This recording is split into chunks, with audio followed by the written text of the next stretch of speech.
On today's show, set for a ribbon cutting on Thursday, we give you the very first look at our new Forsyth County Courthouse, and later the Forsyth Fire Department practices hazmat drills.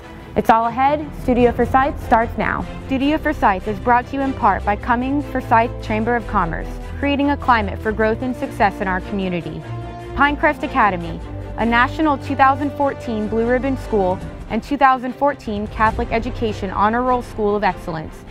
Forsyth County Schools, quality learning and superior performance for all. Georgia Highlands Medical Services, serving the medical needs of North Georgia since 1979. And Northside Forsyth Hospital.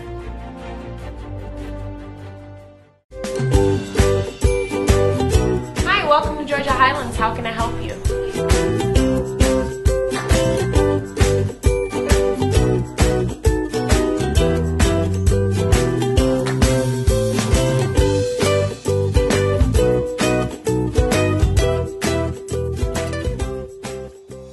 Welcome inside Studio Forsyth. I'm Kayla Robbins. Construction began more than 18 months ago. Now the 5-story Forsyth County Courthouse is set to open in downtown Cumming. We were there to give you the first look.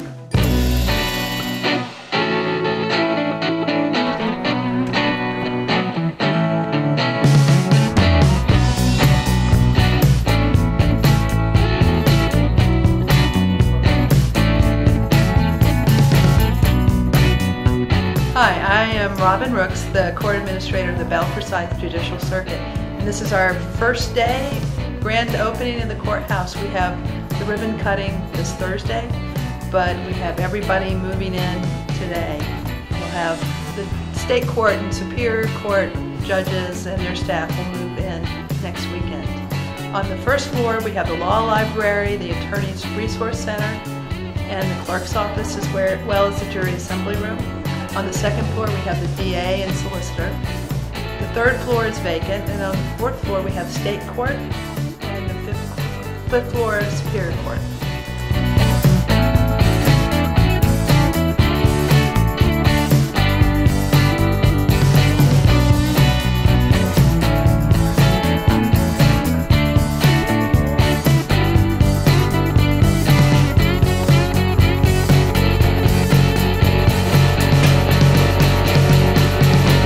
Welcome back. The Forsyth County Fire Department recently teamed up with AT&T and other local services to take part in an intense hazmat training scenario. Check it out. The exercise that we're deployed to now is one that we do many times across the country. And we'll do these across all the organizations in AT&T that deploy assets to the field to actually practice recovery. We all work off of a basic structure of the National Incident Management System, but everybody has their own little tweaks to it. Sometimes we go in and fire department wants us to sit directly with them as we go through an exercise. Sometimes they'll come and join us. So it's really kind of a really good operation, a really good practice for us on the exercises to be able to come in and have that kind of variability, because we don't get used to the same routine every single time.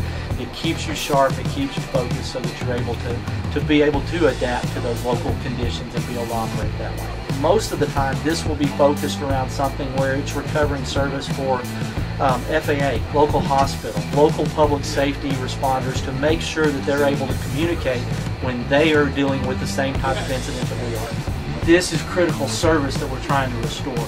Naturally, hazardous materials response is dangerous. There's a contaminant that's hit the building. In this case, the scenario would be that the contaminant has passed through the area, but we may still have some of that contaminant inside of the central office. We will start planning for an exercise like this probably about 90 days out.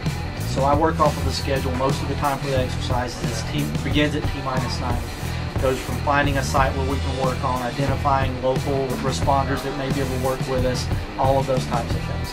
So typically that recon entry is making a quick assessment of maybe some systems in the building that we're particularly concerned about, maybe change out some filters real quick, that type of thing, but mostly it's around identifying the contaminant, how much is in there, and making sure that there aren't additional hazards. Every element, every chemical, every product, be it natural or man-made, has a specific, unique reaction to water, temperature, and barometric pressure.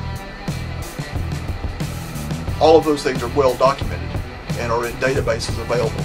So when you have a release of any product, it's important to track that and know what it's going to be doing to the community, to the environment, not just locally, but potentially miles and miles from here, or miles and miles downstream should it hit a waterway. It's a perfect day for this kind of training, because these events never happen on a sunny 75-degree day. Now, the troops out in the suits may not agree. This weather today is perfect because we want all of our teams to be challenged with the elements. And this is a great scenario that they let them have to work with cold hands and slippery conditions. And while we want everybody to stay safe, of course, we want the elements are perfect to challenge them and add that extra layer of difficulty. Thank you for watching today's episode of Studio Forsyth. From everyone here at Forsyth County News, I'm Kayla Robbins. Have a great night, and we'll see you back on Wednesday.